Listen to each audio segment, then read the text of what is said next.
partie. Fonctionnement moteur.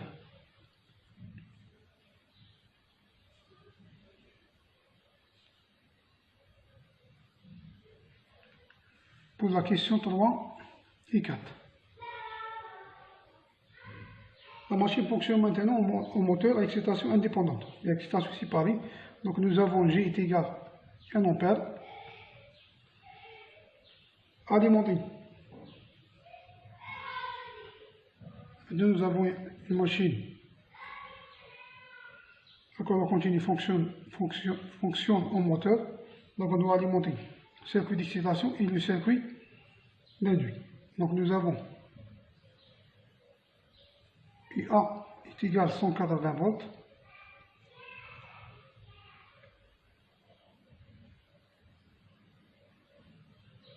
Et le courant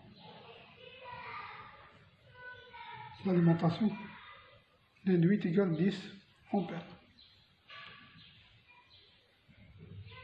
La question c'est calculer la force contre-électromotrice. Donc,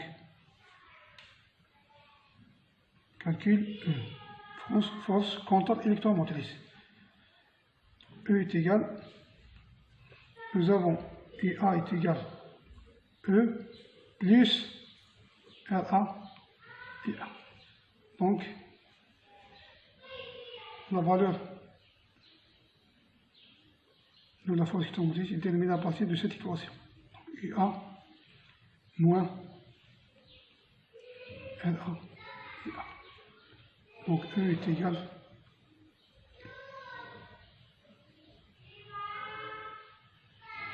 180 moins 2 fois 10. Donc la valeur de la force contre-électromotrice est égale à 160.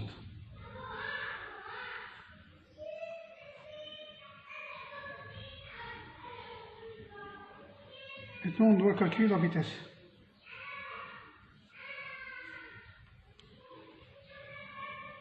Bien sûr, du moteur. Et la vitesse dans ce cas. On peut utiliser toujours la même formule. Donc, quelle est la force contre donc nous avons la force contre-électromotrice pour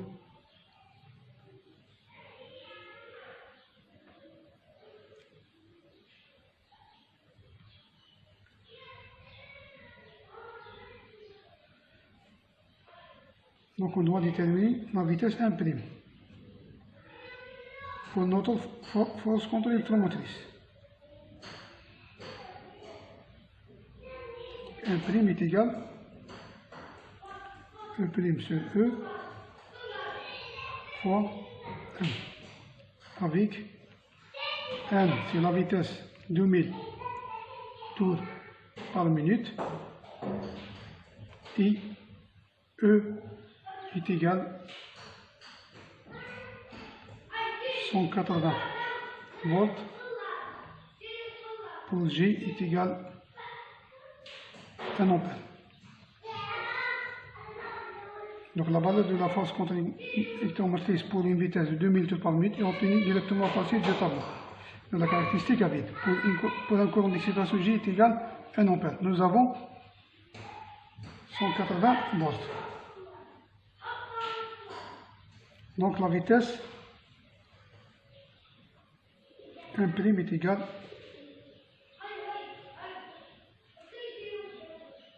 160 sur 180 fois 2000, donc la vitesse de rotation de notre moteur est égale à 1777,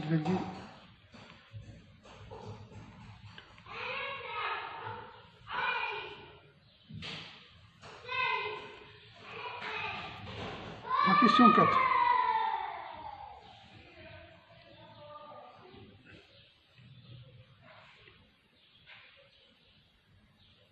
Donc, nous avons la résistance d'inducteur est égale à 100 ohms.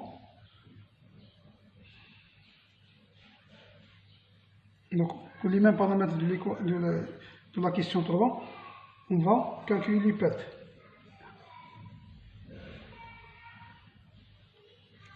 Perte joule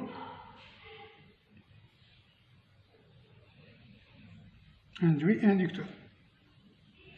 Donc les pertes joule, on y va. Circuit d'excitation est égal à excitation fois G, excitation au carré. Donc, application numérique, nous avons 100 fois 1 au carré. Donc, c'est égal 100 watts.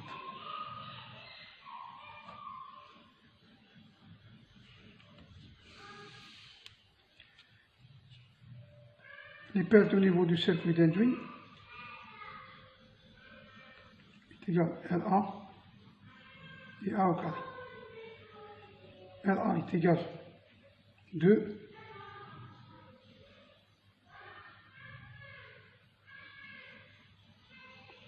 fois 10 au carré.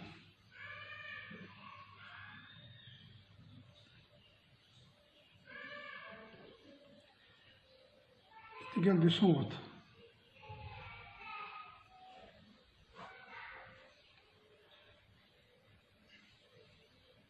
Question B. Calculer la puissance d'une couple électromagnétique.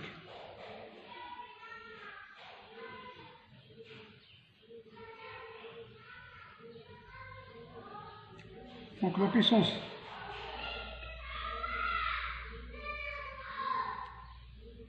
absorbée est égale à la puissance absorbée par circuit d'excitation plus la puissance absorbée par circuit induit. Donc nous avons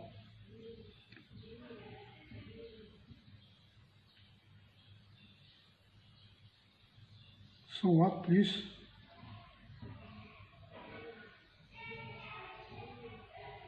180 fois 10.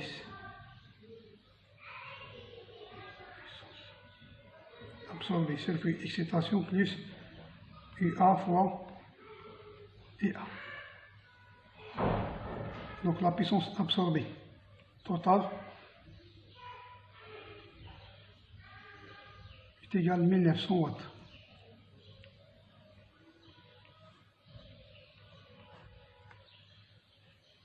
La puissance utile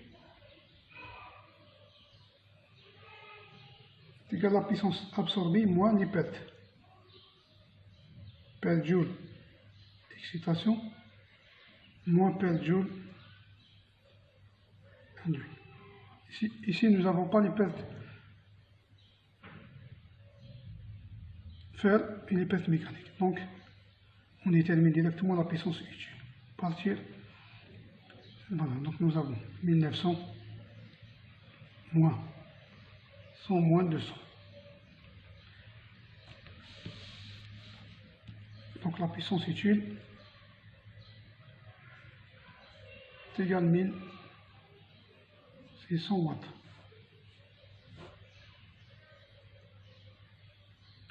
Pour calculer le couple, donc le couple utile est égal à la puissance utile sur la vitesse, qui est égal à 1600 sur la vitesse en radios par seconde. Bien sûr, on doit multiplier par 2π et diviser sur 60. Donc le couple utile est égal à 8,6 Nm.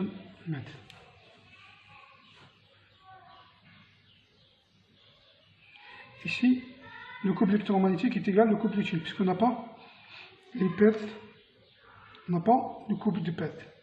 Donc le couple utile est égal à la puissance électromagnétique sur la vitesse. Puisque il est égal au couple dans ce cas, puisque les pertes fer plus mécanique égale vers, donc PE est égal puissance utile. En dernière question, c'est calcul de rendement.